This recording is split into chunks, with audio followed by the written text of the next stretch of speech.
জাতীয় থেকে আন্তর্জাতিক প্রান্তিক জনপদ থেকে নগর চারপাশ ঠিক কী ঘটছে এই মুহূর্তে এসব নিয়ে আয়োজন এখন চারদিক। পুরো আয়োজনের সঙ্গে আছি সাজিদ আরাফাত। টানা ভারী বৃষ্টি ও পাহাড় ধসে গত 4 দিনে চট্টগ্রাম, কক্সবাজার সহ 3 পার্বত্য জেলায় প্রাণ হারিয়েছেন 30 জনের বেশি। বান্দরবান ও কক্সবাজারে পাহাড় ধসে আরও 7 জনের মৃত্যু হয়েছে। প্রবল বৃষ্টিতে বান্দরবান, কক্সবাজার ও দক্ষিণ চট্টগ্রামে বন্যা দেখা দিয়েছে। পানিবন্দী হয়ে পড়েছে রাউজান, বাঁশখালী সহ 5 উপজেলার 4 লাখ বাসিন্দা। যোগাযোগ সমস্যায় অনেক জায়গায় ত্রাণ বিতরণ করা যাচ্ছে না বলে জানিয়েছেন চট্টগ্রামের জেলা প্রশাসক। সকাল থেকে বৃষ্টি কিছুটা কমলেও টানা 4 দিনের বৃষ্টিতে বিপর্যস্ত পুরো চট্টগ্রাম অঞ্চল। পাহাড়ি ঢল ও নদ নদীর পানি বাড়ায় ডুবে গেছে বসতঘর, গ্রাম, সড়ক, রেলপথ ও ফসলি জমি। তলিয়ে গেছে চট্টগ্রাম কক্সবাজার মহাসড়ক। উপজেলার সড়কগুলোতেও বন্ধ হয়ে পড়েছে যান চলাচল। এদিকে রাঙামাটিতে পাহাড় ধসের ঝুঁকিতে থাকা পৌর এলাকা বাঘাইছড়ি উপজেলার 30টি গ্রাম প্লাবিত হয়ে পানিবন্দী হয়ে পড়েছে অন্তত 7,000 মানুষ। এছাড়া বৈরী আবহাওয়া ও লাগাতার অতি ভারী বর্ষণে বান্দরবানে সব পর্যটন কেন্দ্র আগামী 12 জুলাই পর্যন্ত পর্যটকদের ভ্রমণ নিষিদ্ধ করা হয়েছে।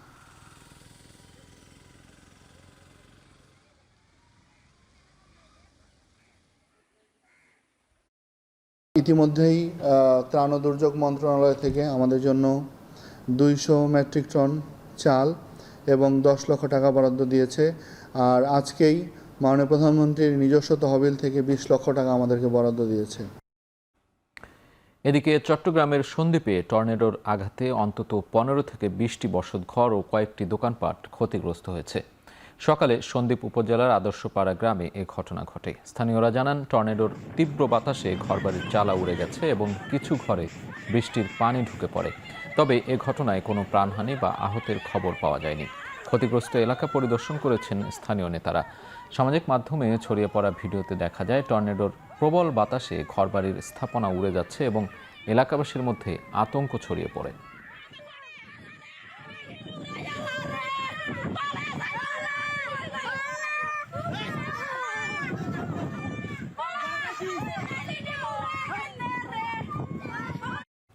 টানা বর্ষণ আর উজানের ঢলে সিলেট বিভাগে বন্যা পরিস্থিতির শঙ্কা দেখা দিয়েছে। ইতোমধ্যে বিভাগের 3টি জেলায় বেশ কয়েকটি নদীর পানি বিপদসীমার উপর দিয়ে প্রবাহিত হচ্ছে। বৃষ্টি আর পাহাড়ি ঢলে বিপর্যস্ত দেশের উত্তর পূর্বাঞ্চল। মৌলভীবাজারে গত 2 দিনের বৃষ্টির পানিতে ধলাই নদীর প্রতিরক্ষা বাঁধের প্রায় 100 মিটার ভেঙে হু হু করে লোকালয়ে ঢুকছে পানি। জেলার ইসলামপুর, আদমপুর সহ বেশ কিছু ইউনিয়নের অন্তত 15টি গ্রাম এখন পানিবন্দী। বন্যায় তলিয়েছে আউশ ও সবজি ক্ষেত, তলিয়েছে চলাচলের রাস্তা। পানির কারণে বন্ধ কয়েকটি শিক্ষা প্রতিষ্ঠানও। এদিকে সুনামগঞ্জেও রেকর্ড 265 মিলিমিটার বৃষ্টিপাতে সুরমা ও জাদুকাটা নদীর পানি বাড়ছে আশঙ্কাজনক হারে। ভারী বৃষ্টি হওয়ায় সুরমা, রক্তি, বোলাই, খোয়াই সহ সব নদ নদীর পানি বৃদ্ধি অব্যাহত আছে। আগামী 2 দিন সুনামগঞ্জ ও উজানে ভারতের মেঘালয় প্রদেশে ভারী এবং পরবর্তী আরও 2 দিন মাঝারি থেকে ভারী বৃষ্টিপাতের পূর্বাভাস থাকায় আতঙ্কে হাওড় অঞ্চলের মানুষ। গ্রামবাসী লাগিয়া খাবার ফলাইতেছি, বাস ফলাইতেছি, আমরা লোকও নাই, এখন ও হল আয়ও না, এখন আমরা এই কি করবো, আমরা ঝুঁকিপূর্ণত আছি। এই দেখেন কই থেকে নদী সোজা বরাবরিটা আইছে না, এটা যদি এইদিকে ছিটলে আপনারা কি মনে করেন ডাইরেক্ট নদী তেয়ার হবে না? আগামী 2 দিন এরূপ ভারী থেকে অতি ভারী বৃষ্টিপাত সংঘটিত হবে এবং তৎপরবর্তী 2 দিন মাঝারি থেকে মাঝারি ভারী বৃষ্টিপাত সংঘটিত হবে।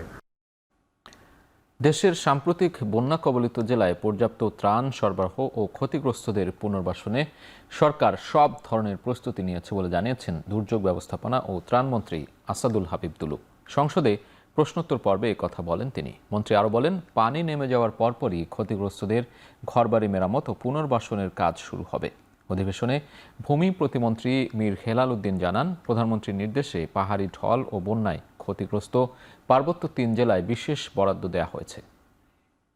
20 লক্ষ টাকা করে আমাদের এই বাবদ এই দুর্যোগকালীন সহায়তা হিসেবে মাননীয় প্রধানমন্ত্রীর ত্রাণ তহবিল থেকে বিশেষ বরাদ্দ আজকে সকালে দেওয়া হয়েছে। চট্টগ্রামে আশ্রয় নিয়েছে 8,340 জন, রাঙ্গামাটিতে 12,006 জন, খাগড়াছড়িতে 1,755 জন এবং বান্দরবনে 2,173 জন।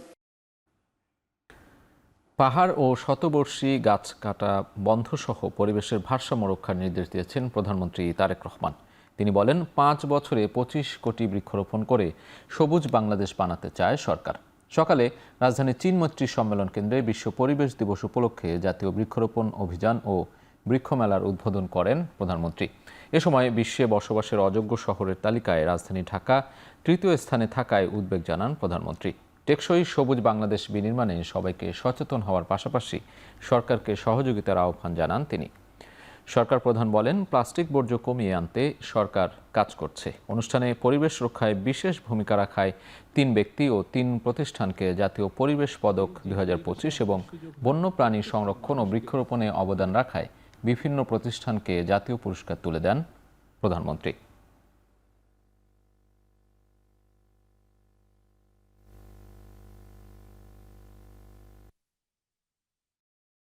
বর্তমান সরকার পরিবেশকে কোনো আলাদা খাত হিসাবে নয়, বরং জাতীয় উন্নয়নের অন্যতম ভিত্তি হিসাবে বিবেচনা করছি আমরা। বর্তমান সরকারের লক্ষ্য একটা সবুজ, পরিচ্ছন্ন, জলবায়ু সহনশীল, টেকসই বাংলাদেশ প্রতিষ্ঠা করা। কোন পরিবেশে, কোন মাটিতে, কি ধরনের আবহাওয়ায়, কোন প্রজাতির গাছ রোপণ করা প্রয়োজন, এটি সম্পর্কেও কম বেশি আমাদের একটি ধারণা থাকতে হবে এবং সেই বিষয়টিকে প্রাধান্য দিয়ে গাছগুলোকে আমাদের রোপণ করতে হবে। বৃক্ষরোপণের পাশাপাশি বর্তমান সরকার সারা দেশে 20,000 কিলোমিটার নদী ও খাল খনন এবং পুনর্খননের যে কর্মসূচি বাস্তবায়ন শুরু করেছে, সেটি শুধুমাত্র কৃষকদের জন্য বছর জুড়ে কৃষি সেচ সুবিধা নিশ্চিত করবে না, বরং আমরা যেটা আশা করছি জলবায়ু পরিবর্তনের অভিঘাত মোকাবেলার ক্ষেত্রেও কার্যকর ভূমিকা রাখবে। আরএফএল ওয়াটার পাম্পের রোটর এখন আরো উন্নত, ফলে অল্প সময়ে ওঠে অধিক পানি আর বিদ্যুৎ সাশ্রয় হয় 20% পর্যন্ত। আরএফএল ওয়াটার পাম্প, অন করলেই পানির তুফান। তত্ত্বাবধায়ক সরকার ব্যবস্থা ফিরিয়ে দিয়ে সংবিধানের 15 সংশোধনী বাতিল করে হাইকোর্টের রায় বহাল রেখেছে আপিল বিভাগ। 3টি আপিল নিষ্পত্তি করে বৃহস্পতিবার প্রধান বিচারপতি জুবায়ের রহমান চৌধুরীর নেতৃত্বে 4 বিচারপতির বেঞ্চ 15 সংশোধনী নিয়ে এই রায় দেন। আপিল বিভাগের এই রায়ের মধ্য দিয়ে বাতিল হওয়া তত্ত্বাবধায়ক সরকার ফিরে আসলো। গণভোটের বিধানও বহাল রাখা হয়েছে। সংবিধানে হস্তক্ষেপ করলে রাষ্ট্রদ্রোহিতার শাস্তির বিধানও বাতিল করা হয়। 2024 সালের 17 ডিসেম্বর 15 সংশোধনীর কিছু অংশ অসাংবিধানিক ও বাতিল করে রায় দেয় হাইকোর্ট।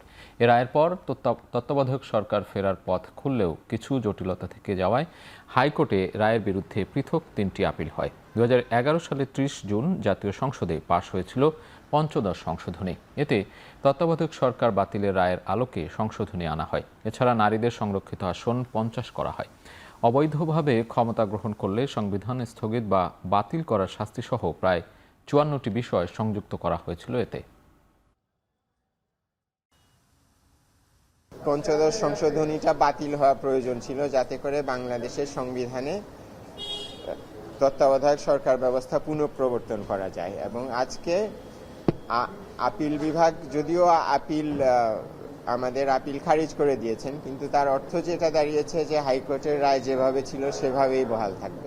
তত্ত্বাবধায়ক সরকার ফিরে আসলো, আর বাকিগুলো এখন সংসদে পরে যেটা হাইকোর্ট ছেড়ে দিয়েছিল সেটা আলটিমেটলি সংসদের সিদ্ধান্ত হবে। আগামী নির্বাচন তত্ত্বাবধায়ক সরকারের অধীনে হবে বলে জানিয়েছেন আইনমন্ত্রী মোহাম্মদ আসাদুজ্জামান। তিনি বলেন, জুলাই সনদের আলোকে 15 সংশোধনের অমীমাংসিত বিষয়গুলো সংসদে তোলা হবে। সচিবালয়ে এক তাৎক্ষণিক প্রতিক্রিয়া আইনমন্ত্রী আরও বলেন, এই রায়ে জন আকাঙ্ক্ষা পূরণ হয়েছে। জুলাই সনদকে সামনে রেখে আমরা এই সংশোধনীগুলোকে কিভাবে মানুষের কল্যাণে, যুগোপযোগী, দেশের জন্য, স্বাধীনতা সার্বভৌমত্বের জন্য, গণতন্ত্রের জন্য, আইনের শাসনের জন্য, মানবাধিকারের জন্য, ন্যায় বিচারের জন্য আনা সম্ভব হয়, সেটা আমরা পুঙ্খানুপুঙ্খভাবে বিবেচনা করে এবং পাবলিক কনসালটেশনের মধ্য দিয়েই আমরা সংসদে বিল আনবো, এ আশ্বাস দিতে পারে। আর যেগুলো অবৈধ ডিক্লেয়ার হয়েছে এগুলো আমরা সংবিধানে সংশোধনী আনতে হবে। ময়মনসিংহের ধোবাউড়ায় শিশু নিসা মনিকে দল বেঁধে ধর্ষণের পর নদীতে ফেলে হত্যার ঘটনায় 3 আসামি আরিফ, রাকিব ও সাইমকে মৃত্যুদণ্ড দিয়েছেন আদালত। এ ঘটনায় আরেক আসামি মারুফ প্রাপ্তবয়স্ক না হওয়ায় তাকে 11 বছরের কারাদণ্ড দেওয়া হয়। বৃহস্পতিবার দুপুরে এ মামলার রায় দেয়া হয়। এর আগে 7 জুন চিফ জুডিশিয়াল ম্যাজিস্ট্রেট আদালত ভবনের শিশু সহিংসতা দমন ট্রাইব্যুনালে বিচারক সুদীপ্তা সরকার 3 আসামি আরিফ, রাকিব ও সায়েমের উপস্থিতিতে তাদের পক্ষে 4 জন সাফাই সাক্ষীর সাক্ষ্য গ্রহণ করেন। গত 14 জুন বিকেলে শিশু নিসা মনিকে সংঘবদ্ধ ধর্ষণের পর নদীতে ফেলে হত্যা করা হয়। পরদিন তার বাবা ধোবাউড়া থানায় মামলা দায়ের করেন। ঘটনার মাত্র 9 দিনের মাথায় 23 জুন 4 আসামির বিরুদ্ধে আদালতে অভিযোগপত্র জমা দেয় পুলিশ। মামলাটির দ্রুত বিচার ও দৃষ্টান্তমূলক শাস্তির প্রত্যাশা করছে নিহত শিশুর পরিবার।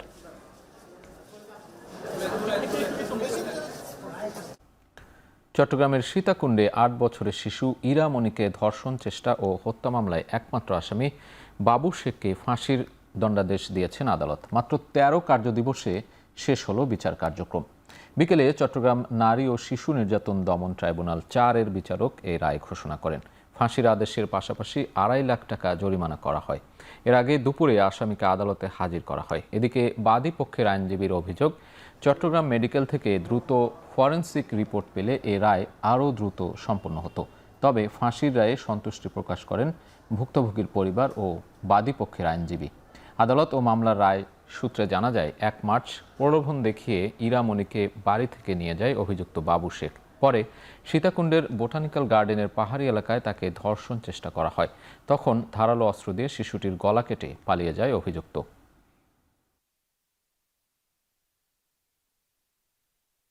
এখন আমি খুশি আছি, ওর ফাঁসি দিয়েছি।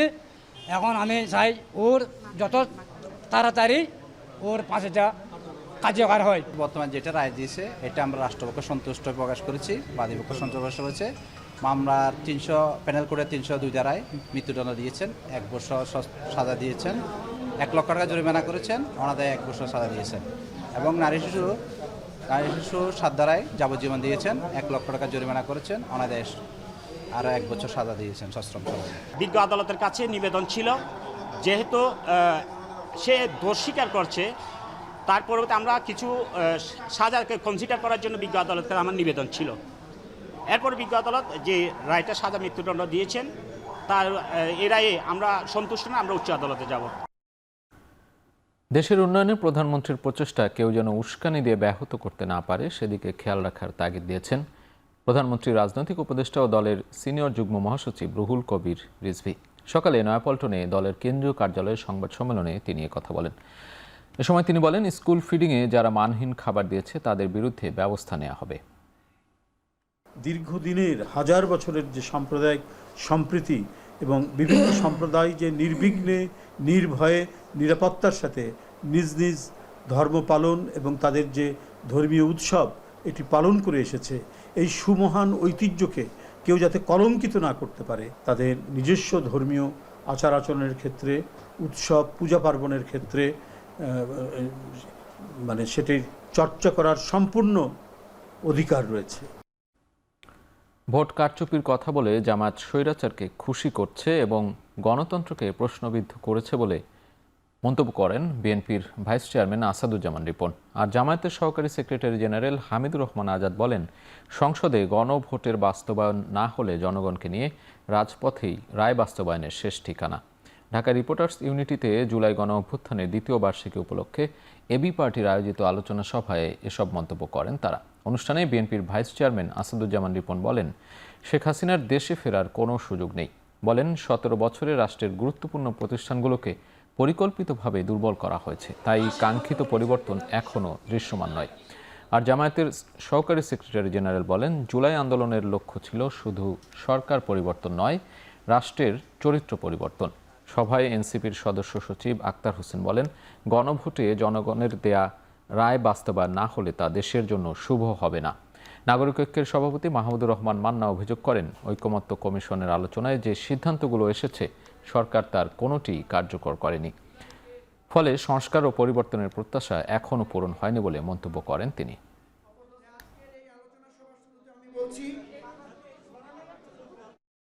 গণভোট হয়েছে সেই মতামতের উপরে এবং জনগণ সকলে মিলে সেখানে ভোট দিয়েছে।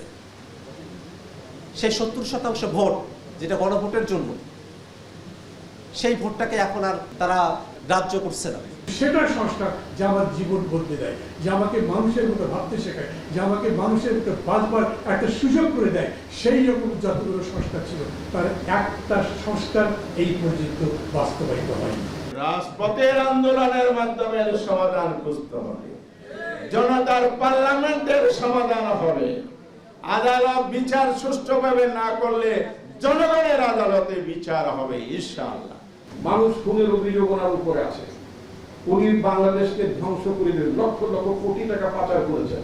সুতরাং শেখ হাসিনা অনুতপ্ত হবেন না, আর ওনাকে বাংলাদেশের রাজনীতির বাংলাদেশের জনগণ কখনই গ্রহণ করবে না। এখন চারদিকে নিচ্ছে একটা বিরতি, ফিরছে একটু পরেই।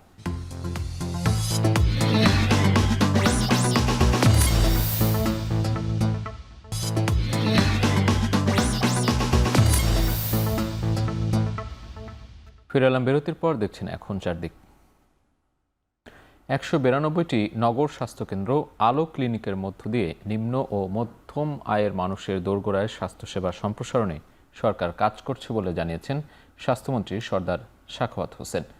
সকালে রাজধানীর হোটেল ইন্টারকন্টিনেন্টালে স্বাস্থ্যসেবা বিষয়ক এক অনুষ্ঠানে এসব কথা বলেন তিনি। জানান, দেশের প্রতিটি প্রান্তের মানুষের প্রাথমিক স্বাস্থ্যসেবা নিশ্চিত করা আলো ক্লিনিকের লক্ষ্য। দেশের প্রতিটি উপজেলা হাসপাতালকে 50 থেকে 101 শয্যায় রূপান্তর করা হচ্ছে বলে জানিয়েছেন স্বাস্থ্যমন্ত্রী। এদিকে বিকেলে সংসদে স্বাস্থ্যমন্ত্রী জানান, দেশের প্রতিটি উপজেলা হাসপাতালকে 50 থেকে 101 শয্যায় রূপান্তর করা হবে। একই সাথে ওই হাসপাতালগুলোতে 10 শয্যার কিডনি ডায়ালাইসিস সেন্টার স্থাপন করা হবে।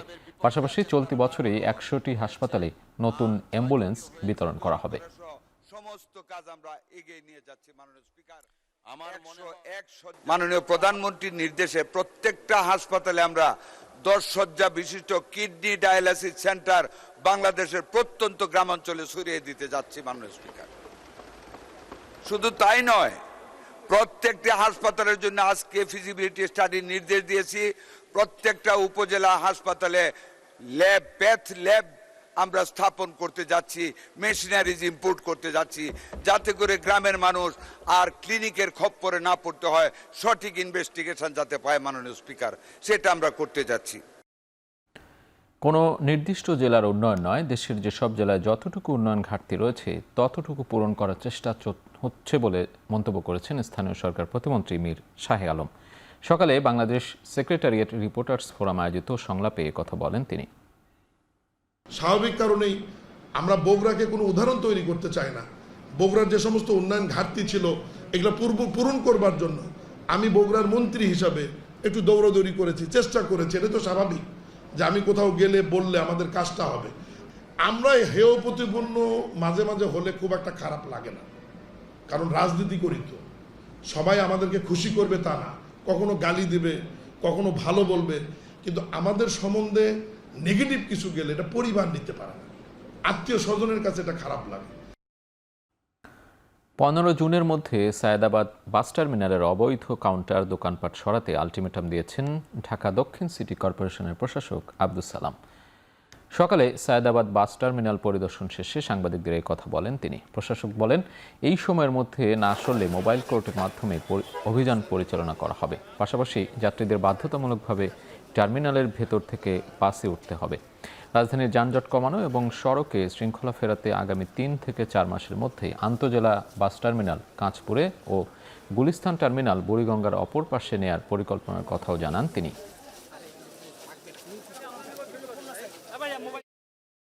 ওনারা এই মাসের 15 তারিখ পর্যন্ত ওনারা সময় চেয়েছিলেন, আমরা 15 তারিখ পর্যন্ত সময় দিয়েছি। আমরা আশা করি এই 15 তারিখের মধ্যে ওনারা একটা সিস্টেমের মধ্যে ওনারা নিয়ে আসবেন। যেখানে সেখানে বাস থামানো যাবে না, যেখানে সেখান থেকে যাত্রী উঠানামা করা যাবে না। এদিকে রাজধানীর মানিকনগরে বিশ্ব রোড থেকে পুকুরপাড় পর্যন্ত সড়ক উন্নয়ন কাজের ভিত্তিপ্রস্তর স্থাপন করেছেন সড়ক প্রতিমন্ত্রী হাবিবুর রশিদ হাবিব। এ সময় উপস্থিত ছিলেন দক্ষিণ সিটির প্রশাসক আব্দুস সালাম। প্রতিমন্ত্রী বলেন, এই সড়কের নির্মাণ কাজের মাধ্যমে মানিকনগরের উন্নয়নের নতুন যাত্রা শুরু হবে। ঠিকাদারকে নির্ধারিত সময়ের মধ্যে গুণগত মান বজায় রেখে কাজ শেষ করার নির্দেশও দেন প্রতিমন্ত্রী। এ সময় দক্ষিণ সিটির প্রশাসক আব্দুস সালাম জানান, আগামী ডিসেম্বরের মধ্যেই সড়কটির সংস্কার কাজ শেষ করার নির্দেশ দেওয়া হয়েছে। কাজের মান নিয়ে কোনো ধরনের আপোষ করা হবে না বলে হুঁশিয়ারি দেন তিনি।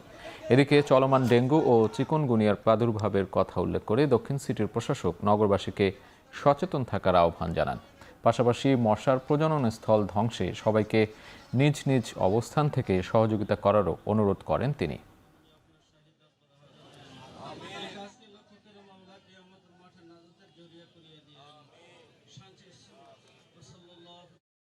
এই রাস্তা সড়কটি দীর্ঘদিন যাবৎ অবহেলিত ছিল।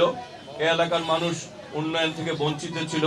এই রাস্তার মাধ্যমে আমরা উন্নয়ন করে ঢাকা দক্ষিণ সিটি কর্পোরেশন এই এলাকার মানুষের দীর্ঘদিনের যে একটি অধিকার ছিল, যে নাগরিক হিসাবে তাদের অধিকার একটি সুন্দর রাস্তা পাবে, নাগরিক হিসাবে তাদের অধিকারগুলি আজকে বাস্তবায়িত হবে।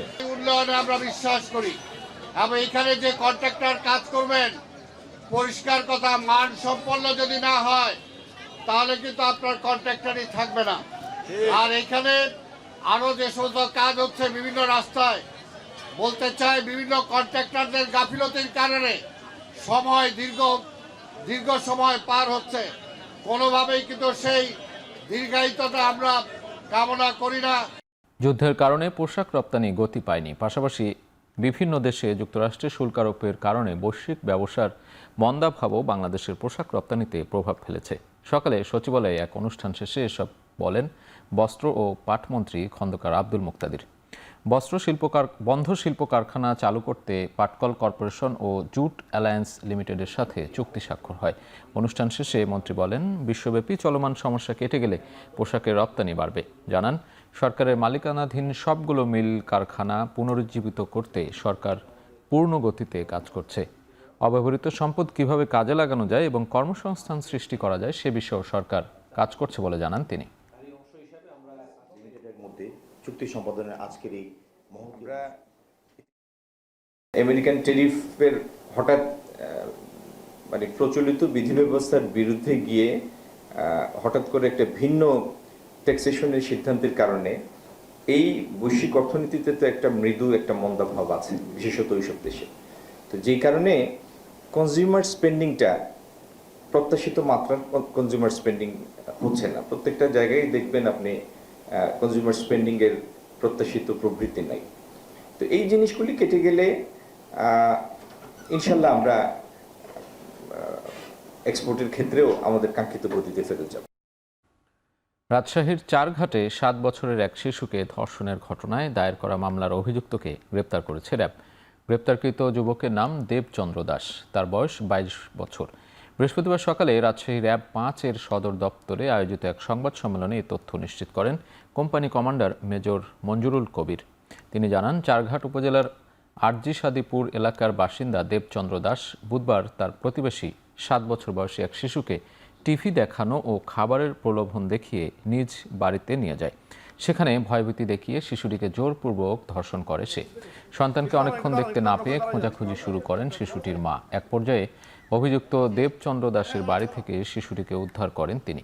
চিকিৎসার জন্য ভুক্তভোগী শিশুকে রাজশাহী মেডিকেল কলেজ হাসপাতালে ভর্তি করা হয়।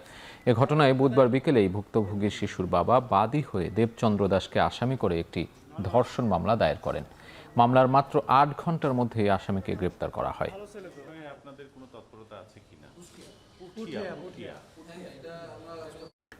সিরাজগঞ্জের সলঙ্গায় বাস চাপায় অটোরিকশা যাত্রী মা ও ছেলে নিহত হয়েছে। এ ঘটনায় আহত হয়েছে আরও অন্তত 3 জন। বিকেলে 3:30টার দিকে ঢাকা বগুড়া মহাসড়কের সিরাজগঞ্জের সলঙ্গা থানার হাটিকুমরুল এলাকায় এই দুর্ঘটনা ঘটে।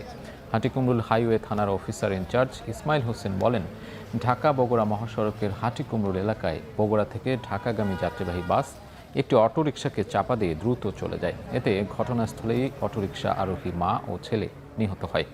আহত হয় আরও 3 জন। খবর পেয়ে ঘটনাস্থলে পৌঁছে স্থানীয়দের সহায়তায় আহতদের উদ্ধার করে হাসপাতালে পাঠানো হয়েছে।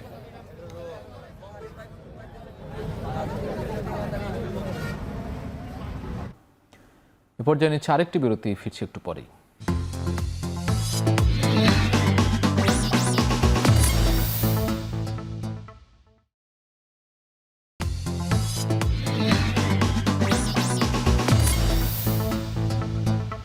ফিরে এলাম বিরতির পর, দেখছেন এখন চারদিক। আন্তর্জাতিক প্রসঙ্গ। দাফনের উদ্দেশ্যে ইরাকের কারবালা থেকে ইরানের মাশহাদ শহরে পৌঁছেছে ইরানের প্রয়াত নেতা আয়াতুল্লাহ আলী খামেনির মরদেহ। সেখানে আরও একবার জানাজা শেষে ইমাম রেজার মাজারে সমাহিত করা হবে তাকে। তার শেষ বিদায়ে অংশগ্রহণের অপেক্ষায় রয়েছে লাখ লাখ মানুষ। স্থানীয় সময়ে সকালে খামেনির দাফন সম্পন্ন হওয়ার কথা থাকলেও কারবালায় বিপুল মানুষের সমাগমের কারণে নির্ধারিত সময় পেছাতে বাধ্য হন কর্তৃপক্ষ। এর আগে লাখ লাখ মানুষের সমাগমে তেহরান ও পবিত্র কোম শহরে আলাদা দুটি জানাজার নামাজ অনুষ্ঠিত হয়। খামেনির শেষ বিদায় উপলক্ষে 7 দিনের শোকসভা জনসমুদ্রে পরিণত হয়।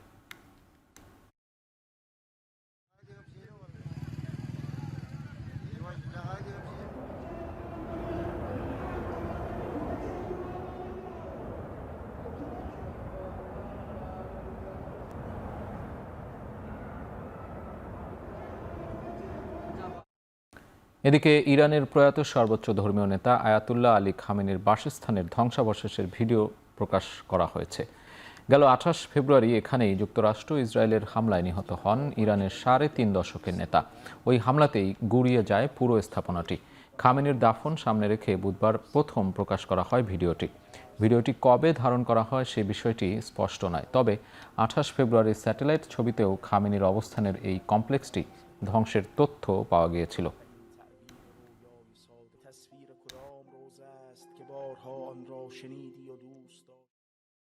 টানা দ্বিতীয় দিনের মতো ইরানের বুশেহর, চাবাহার, বন্দর আব্বাস, সিরিক সহ অন্তত 90টি স্থাপনায় হামলা চালিয়েছে যুক্তরাষ্ট্র। জবাবে কাতার, কুয়েত ও বাহরাইনে থাকা মার্কিন ঘাঁটিতে পাল্টা ড্রোন ও ক্ষেপণাস্ত্র ছুড়েছে তেহরান। মার্কিন সামরিক বাহিনীর সেন্ট্রাল কমান্ড জানিয়েছে হরমুজ প্রণালীতে নৌ চলাচলে বাধা দেয়া এবং এই জলপথে তেহরানের অবৈধ দখলদারিত্ব নিরসনে এই হামলা চালানো হয়েছে। ইরানের গণমাধ্যম জানিয়েছে যুক্তরাষ্ট্রের হামলার ইরান শহরের একটি বিমানবন্দরে একজন দমকল কর্মী নিহত হয়েছে। এছাড়া মার্কিন হামলার জেরে সাময়িকভাবে স্থগিত করা হয়েছে তেহরান থেকে মাশহাদগামী ট্রেন চলাচল। ট্রাম্পের দাবি ইরানের উপর এবার কঠোর আঘাত করা হয়েছে। এদিকে হরমুজ প্রণালী ইরানি তত্ত্বাবধানে চলবে এবং কেউ নাক গলাতে আসলে কড়া জবাব দেওয়ার হুঁশিয়ারি জানিয়েছেন দেশটির স্পিকার বাঘের গালিবাফ। ইরানের বিপ্লবী গার্ড বাহিনী বলছে যুক্তরাষ্ট্রের যে কোনো হামলার কঠোর জবাব দেওয়া হবে। ইউরেনিয়াম রপ্তানিতে চুক্তিবদ্ধ হল ভারত ও অস্ট্রেলিয়া। ভারতের প্রধানমন্ত্রী নরেন্দ্র মোদীর অস্ট্রেলিয়া সফরের মধ্যে বৃহস্পতিবার এ চুক্তিতে পৌঁছায় দুই দেশ। বার্তা সংস্থা রয়টার্সের খবর, পারমাণবিক জ্বালানি খাতে ব্যবহারের জন্য ভারতকে ইউরেনিয়াম দেবে অস্ট্রেলিয়া। একই সঙ্গে গুরুত্বপূর্ণ বিভিন্ন খনিজ, পরিবেশ বান্ধব হাইড্রোজেন এবং নবায়নযোগ্য খাতে পারস্পরিক সহযোগিতার সম্পর্ক গড়ে তুলবে দেশ দুটি। 2047 সালের মধ্যে পারমাণবিক জ্বালানি খাতে 100 গিগাওয়াট সক্ষমতা তৈরির লক্ষ্যমাত্রা অর্জনে বহুদিন ধরেই অস্ট্রেলিয়ার সহযোগিতা চেয়ে আসছিল ভারত। অন্যদিকে নিজেদের সবচেয়ে বড় বাণিজ্যিক অংশীদার চীনের ওপর থেকে নির্ভরতা কমাতে চায় অস্ট্রেলিয়া।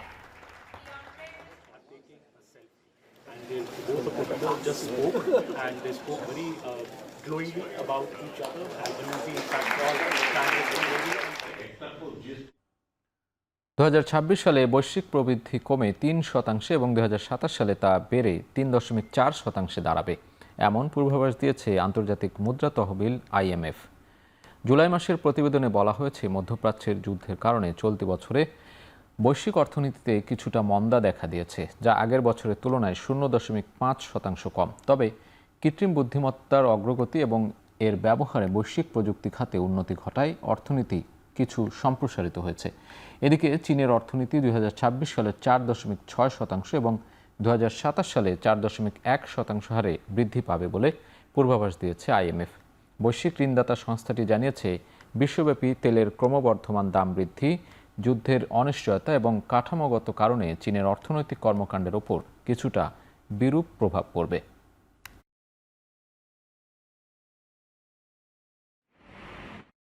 এখন চারদিকে নিচ্ছে আরেকটি বিরতি, ফিরছি একটু পরেই।